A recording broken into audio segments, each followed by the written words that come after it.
viimane poega nüüd välja ei saa.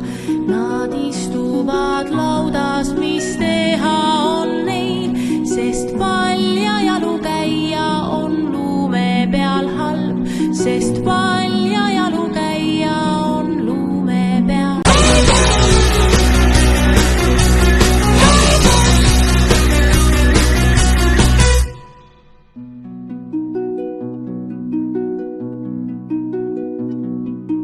Kingsepp läheb mööda, tal kahju on neist. Ta võtab jalamõõdu, siis kärmesti neilt.